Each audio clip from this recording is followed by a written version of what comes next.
Sunday, friends. Let's talk about this one thing. So earlier this week, I had a friend of mine who is also a speaker contact me, and she was really wanting to know like how to take her keynote and cater it to a bit of a different demographic in the audience. Now, to give you some context, but this is really relevant to all of us, essentially.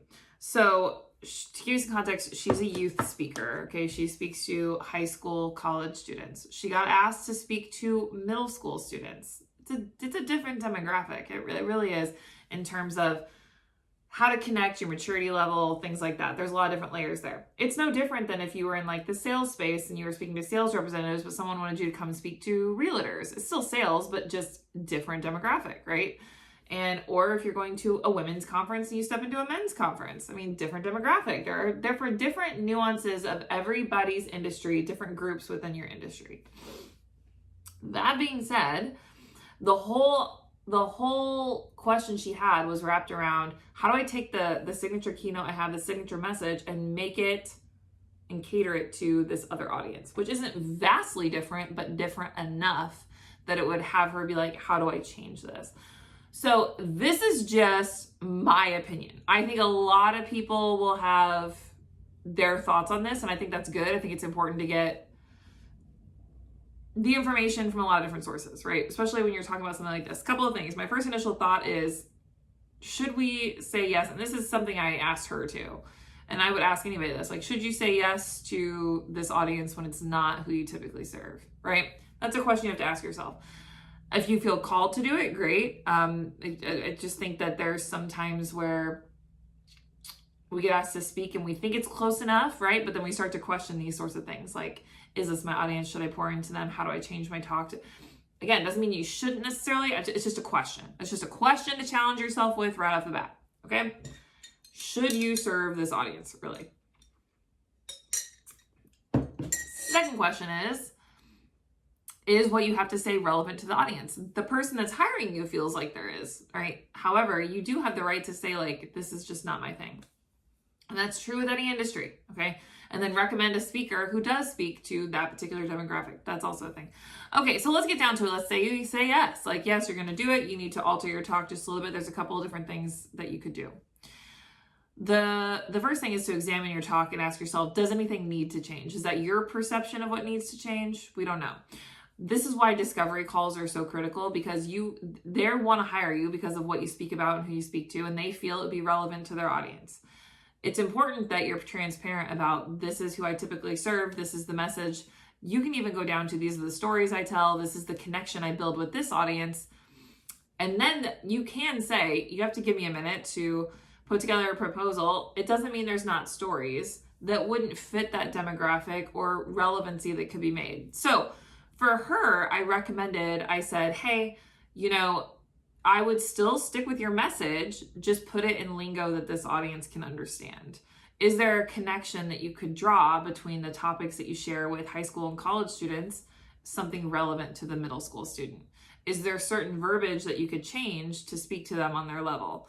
And different things like that. So different nuances, right? So I'll use myself as an example. I speak to high school students about overcoming and managing anxiety. Y'all know that. I've said that many times before. Recently, I was invited to a high school student leadership conference that's very specific.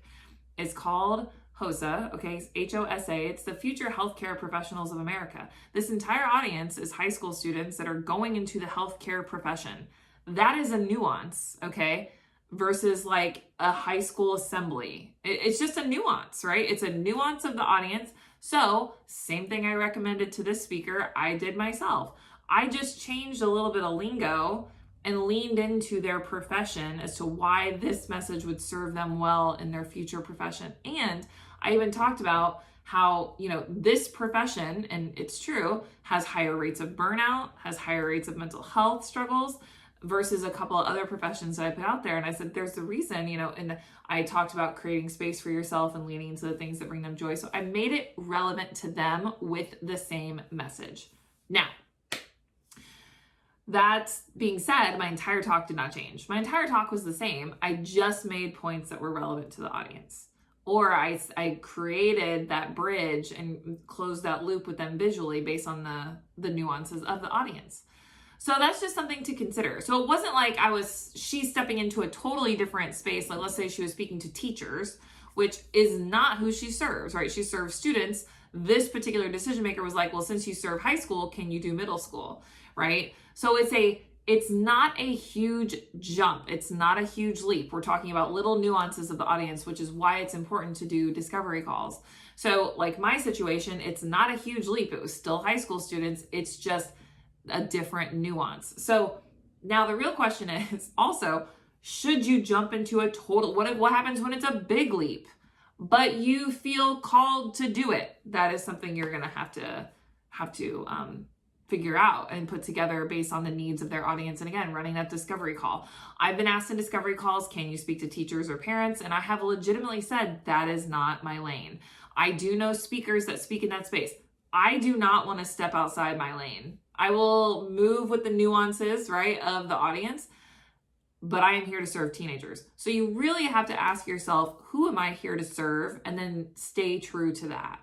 Because you're going to be blinded by shiny objects when you get into this space, and people are going to ask you to speak because they're going to think like you're a professional speaker. So can you come do this? Just because you may be able to, just because you could, doesn't mean that you should.